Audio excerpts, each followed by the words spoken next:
ಸರ್ಕಾರಿ ಆಸ್ಪತ್ರೆಯ ಸಿಬ್ಬಂದಿಯ ಬೇಜವಾಬ್ದಾರಿಯಿಂದ 9 ತಿಂಗಳ ಹಸುಗೂಸು ಸಾವನ್ನಪ್ಪಿರುವ ದಾರುಣ ಘಟನೆ ಚಿಕ್ಕಬಳ್ಳಾಪುರದಲ್ಲಿ ನಡೆದಿದೆ. 9 ತಿಂಗಳ ಗರ್ಭಿಣಿ ಮಹಿಳೆ 22 ವರ್ಷದ ಅಶ್ವಿನಿ ಹೆರಿಗೆಗಾಗಿ ಪೇರಸಂದ್ರ ಸರ್ಕಾರಿ ಆಸ್ಪತ್ರೆಗೆ ದಾಖಲಾಗಿದ್ರು. ಹೆರಿಗೆ ಮಾಡಿಸಬೇಕು ಅಂದ್ರೆ ದುಡ್ಡು ಕೊಡಬೇಕು ಅಂತ ಆಸ್ಪತ್ರೆಯ ಸಿಬ್ಬಂದಿ ಕೇಳಿದ್ರಂತೆ. ಆದರೆ ಬಡ ಕುಟುಂಬದ ಅಶ್ವಿನಿ ಹಣ ಕೊಟ್ಟಿರಲಿಲ್ಲ.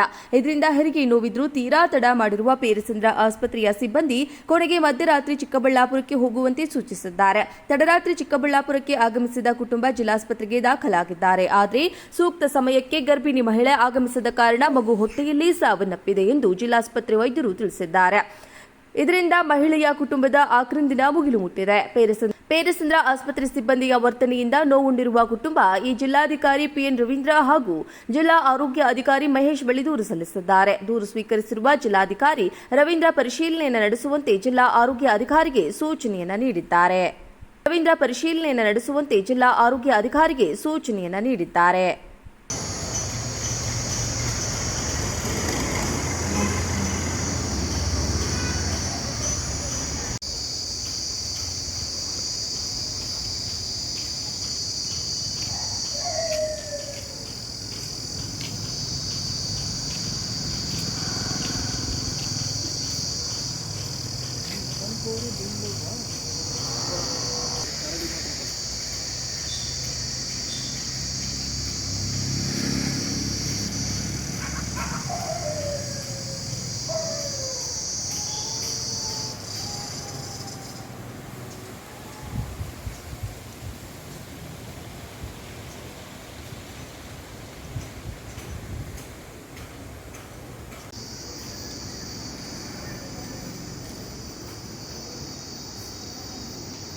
ಏನು ಸಮಸ್ಯೆ? ಕಾಲು ಕೈಗಳು ನೋವು ಅಷ್ಟೇ. ನೋವು ಇದಾರ ಡಾಕ್ಟ್ರಾ? ಇಲ್ಲ, ಸೋಮವಾರ ಬರ್ತಾರಾ? ಇದೆಷ್ಟನೇ ಸರಿ ಬಂದಿರೋದು ನೀವು? ಬರ್ತಾ ಇರ್ತೀನಿ. ಹಾಂ, ಡಾಕ್ಟ್ರ್ ಚೆನ್ನಾಗಿ ನೋಡ್ತಾರಾ? ಏನು ತೊಂದರೆ ಇಲ್ಲ. ಹಾಂ, ಯಾವಾಗಲೂ ಸಿಗಲ್ವಾ ಡಾಕ್ಟ್ರು? ಸಿಕ್ಕಿದ್ರು ಮೊನ್ನೆ. ಹಾಂ, ಮಾತಾಡ್ಕೊಂಡು ಬರ್ಕೊಟ್ರು. ಹಾಂ, ಮಾತಾಡ್ಕೊಂಡು. ನಿಮ್ಮ ಹೆಸರು ತಾತ? ಅಶ್ವತ್ಥನಾರಾಯಣ ಒಳ್ಳೆಯವರು, ಪರವಾಗಿಲ್ಲ. ಅಂತ ನಂದು ಪಾಪಿನಾಯಕನಹಳ್ಳಿ. ನಾನು ಮದುವೆ ಆಗಿರೋದು ಪೇರಸಂದ್ರ ಗ್ರಾಮದಲ್ಲಿ. ಅಲ್ಲಿ ನಮ್ಮ ಮಿಸ್ಸಸ್ ಅವರು ಹೆರಿಗೆ ಹೊರಬೇಕಂತ ಬಂದಿದ್ದರು. ಅವ್ರಿಗೆ ನೋವು ಸ್ಟಾರ್ಟ್ ಆಗಿದೆ. 7:30 8 ಗಂಟೆ ಒಳಗೆ ನೋವು ಸ್ಟಾರ್ಟ್ ಆಗಿದೆ. ಅಲ್ಲಿ ಹಾಸ್ಪಿಟ್ಲ್ ಹತ್ರ, ಪೇರಸಂದ್ರ ಹಾಸ್ಪಿಟ್ಲ್ ಹತ್ರ ಕರ್ಕೊಂಡೋದ್ರು. ಅಲ್ಲಿ ಹೋದ್ಮೇಲೆ ಅವರು ನರ್ಸುಗಳು ಇಲ್ಲೇ ಮಾಡಿಸಿ ನಾರ್ಮಲ್ ಡೆಲಿವರಿ, ಏನು ಭಯ ಪಡಬೇಡಿ ಅಂತೇಳಿ ಪಕ್ಕಕ್ಕೆ ಕರ್ಕೊಂಡೋಗಿ ಇದು ದುಡ್ಡು 3,000 ಇಂದ 5,000 ಒಳಗೆ ಡಿಮ್ಯಾಂಡ್ ಮಾಡಿದರು. ಡಿಮ್ಯಾಂಡ್ ಮಾಡಿದ್ಮೇಲೆ ಅವರು ನಮ್ಮ ಅತ್ತೆ ಹತ್ರ ಡಿಮ್ಯಾಂಡ್ ಮಾಡಿ, ಆಮೇಲೆ ಅವ್ರು ಇದ್ಕೊಂಡು ನಮ್ಮ ಅತ್ತೆ ಅವರು ನಮ್ಮ ಹತ್ರ ದುಡ್ಡಿಲ್ಲ, ನಮ್ಮ ಏನು ಮಾಡೋದು, ನಾವು ಬಡವರು ಅಂತೇಳಿ ಬೇಡ್ಕೊಂಡ್ರು. ಆಗ ನನಗೆ 11:30ಗೆ ಇನ್ಫಾರ್ಮೇಷನ್ ಕೊಟ್ಟರು ನಮ್ಮ ಅತ್ತೆಯವರು. ನಾನು ಹಾಸ್ಪಿಟ್ಲ್ ಹತ್ರ 11:30ಗೆ ಬಂದೆ.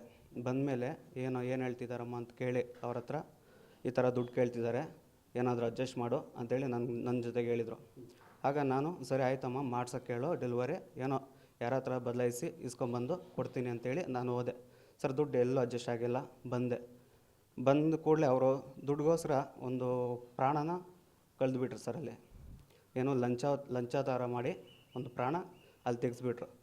ಆಮೇಲೆ ಬಂದು ಮಾಡಿ ಅಂತ ಅವರೇ ನನಗೆ ಏನೋ ನಿಮ್ಮ ಮಿಸ್ಸಸ್ ಹತ್ರ ಹೇಳೋ, ಧೈರ್ಯವಾಗಿ ಹೇಳೋ, ಇಲ್ಲೊಂದು ಅರ್ಧ ಗಂಟೆ ಮಗುನ ತಾಯಿನ ನಿಮಗೆ ಕ್ಷೇಮವಾಗಿ ಕೊಡ್ತೀನಿ ಅಂತೇಳಿ ಅವ್ರು ನನಗೆ ನಂಬಿಕೆ ಕೊಟ್ಟರು ಸರ್. ಆಮೇಲೆ ನಾನು ಹೋಗಿ ಏನು ಭಯ ಪಡಬೇಡ, ಅವ್ರು ಮಾಡ್ತಾರೆ ಅಂತೇಳಿ ನಾನು ಆಚೆ ಬಂದುಬಿಟ್ಟೆ ಸರ್. ಈ ಥರ ಸಮಯ ಏನು 7:30 ಹಿಡಿದು 1:30 ಗಂಟ ಅಲ್ಲೇ ಸಮಯ ವೇಸ್ಟ್ ಮಾಡಿ ಆಮೇಲೆ ಅವರೇ ಆಂಬುಲೆನ್ಸ್ ಕರೆಸಿ ಆಮೇಲೆ ಚಿಕ್ಕಬಳ್ಳಾಪುರಕ್ಕೆ ಹಾಕ್ಕೊಂಬಂದ್ರು ಸರ್. ಚಿಕ್ಕಬಳ್ಳಾಪುರ ಬಂದಮೇಲೆ ಇಲ್ಲಿ ಅವರು ಏನು ವೈದ್ಯಕೀಯರು ಬಂದಮೇಲೆ ಅವರು ಇಲ್ಲ ಮಗು ಸತ್ತೋಗಿದೆ, ಮಗು ಪ್ರಾಣ ಹೊರಟೋಗಿದೆ, ತಾಯಿ ಪ್ರಾಣ ಮಾತ್ರ ಕೊಡ್ತೀವಿ ಅಂಥೇಳಿ ಹೇಳಿದರು ಸರ್. ಸೊ ಮಗುಗೆ ಡೆತ್ತಾಗಿದೆ. ಹಾಂ, ಮಗುಗೆ ಡೆತ್ತಾಗಿದೆ ಸರ್. ಸೊ ಇದಕ್ಕೆ ಜವಾಬ್ದಾರಿ ಯಾರು ನರ್ಸ್ಗಳು ಅಂತಾರೆ? ಹಾಂ, ನರ್ಸ್ಗಳೇ ಸರ್. ಅವರು ದುಡ್ಡು ಕೇಳಿದ್ದಕ್ಕೆ ನಾವೊಂದು ಪ್ರಾಣ ಹೋಯ್ತು ಸರ್. ಇದು ಬಡವ್ರ ಹಾಸ್ಪಿಟ್ಲ್ ಅಂತ ಹೋಗಿ ನಾವು ಗೌರ್ಮೆಂಟ್ ಹಾಸ್ಪಿಟ್ಲ್ ಅಂತ ನಂಬ್ಕೊಂಡು ಹೋಗಿರ್ತೀವಿ ಸರ್. ನಮಗೆ ಅವರು ಅನ್ಯಾಯ ಮಾಡಿ ಮತ್ತೆ ಮಧ್ಯಾಹ್ನ ಏನು ಹೇಳಿದ್ರು ಅಂತ ಸರ್. ಮೊದಲು ನಾವು ಮಾಡ್ತೀವಿ, ನಾರ್ಮಲ್ ಡೆಲಿವರಿ ಮಾಡ್ತೀವಿ ಅಂತೇಳಿ ಧೈರ್ಯ ಕೊಟ್ಟರು ಸರ್ ಅವರೇ. ಆಮೇಲೆ ಸಮಯ ವೇಸ್ಟ್ ಮಾಡಿದರು. ಹಂಗೆ ವೇಸ್ಟ್ ಮಾಡ್ತಾ ಕೊಡ್ತೀವಿ ಅರ್ಧ ಗಂಟೆ ಅಂತ ಹೇಳಿ ನಮಗೆ ಧೈರ್ಯ ಕೊಟ್ಟ ಮೇಲೆ ನಾವು ಸರಿ ಮಾಡ್ತಾರೆ ಅಂತೇಳಿ ನಾವು ಅಂದ್ಕೊಂಡೆ. ಆಮೇಲೆ ಟೈಮ್ ಮೀರಿತ್ತು. ಅವ್ರಿಗೆ ಗೊತ್ತಾಯ್ತೇನೋ ಏನೋ ಗೊತ್ತಿಲ್ಲ ಸರ್, ಅಲ್ಲೇ ಮಗು ಹೊಟ್ಟೆಯಲ್ಲಿ ಹೋಗಿದೆ ಅಂತ ಗೊತ್ತಾಗಿರ್ಬೋದು ಅವ್ರಿಗೆ. ಆಮೇಲೆ ಅವರೇ ಆಂಬುಲೆನ್ಸ್ ಕರೆಸಿ ಇಲ್ಲಿ ನಮ್ಮ ಕೈಯಲ್ಲಿ ಆಗಲ್ಲ, ಏನು ಸಮಯ ದಾಟಿದ ಮೇಲೆ 1:30ಗೆ ಸರ್. ಪ್ರಶ್ನೆ ಮಾಡಲಿಲ್ಲ ಅವರನ್ನು ಸರ್ ನಾವು ಈ ಟೆನ್ಷನಲ್ಲಿದ್ವಿ ಸರ್, ನಾವು ಪ್ರಶ್ನೆ ಮಾಡೋಕ್ಕೆ ಆಗಿರಲಿಲ್ಲ. ನನ್ನನ್ನು ಆಂಬುಲೆನ್ಸಲ್ಲಿ ಹಾಕ್ಸಿ ಇಲ್ಲಿ ಕರೆಸಿದ್ರು ಸರ್, ಚಿಕ್ಕಬಳ್ಳಾಪುರ ರಘು ಅಂತ. ನನ್ನ ಹೆಸರು ಅಶ್ವಿನಿ. 8 ಗಂಟೆಗೆ ಹೋದ್ವಿ ಹಾಸ್ಪಿಟ್ಲಿಗೆ. ನಾವು 8 ಗಂಟೆಗೆ ಹೋದ್ವಿ. ಹಾಸ್ಪಿಟ್ಲಿಗೆ ಹೋಗಿ ನಮ್ಮ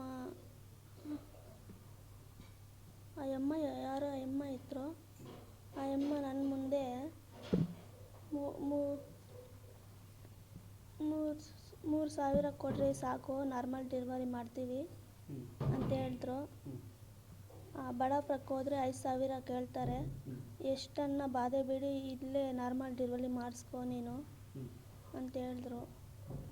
ಅವರು ಸಿಸ್ಟರ್ಗಳೆಲ್ಲ ಬಡಾಪುರಕ್ಕೆ ಹೋಗ್ತೀಯೇನು ನೀನು, ಅಲ್ಲೇ ಕೊಯ್ದು ತೆಗಿತಾರೆ ಅಂತ ಎಲ್ಲ ಭಯ ಪಡಿಸಿದ್ರು ಸರ್ ನನ್ನನ್ನು. ಅಷ್ಟೇ ನನಗೆ ಜ್ಞಾಪ ಇರೋದು. ಇನ್ನೆಲ್ಲ ನೋವು ಮೇಲೆ ನನಗೇನು ಗೊತ್ತಾಗಿಲ್ಲ. ಎಷ್ಟೊತ್ತು ಹೋದೆ ಹಾಸ್ಪಿಟ್ಲಿಗೆ ಅಂತಮ್ಮ? 8 ಗಂಟೆಗೆ ಹೋದೆ. ಅವರು ದುಡ್ಡು ಕೇಳಿದ್ರಾ ಕೊಡಿ ಅಂತ? ನನ್ನ ಮುಂದೆನೇ ಕೇಳಿದ್ರು 30,000.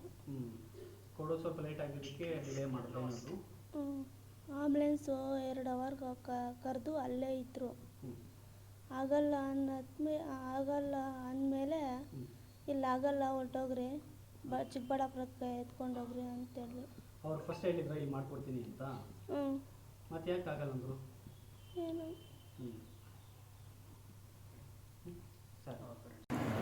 ಸರಿ.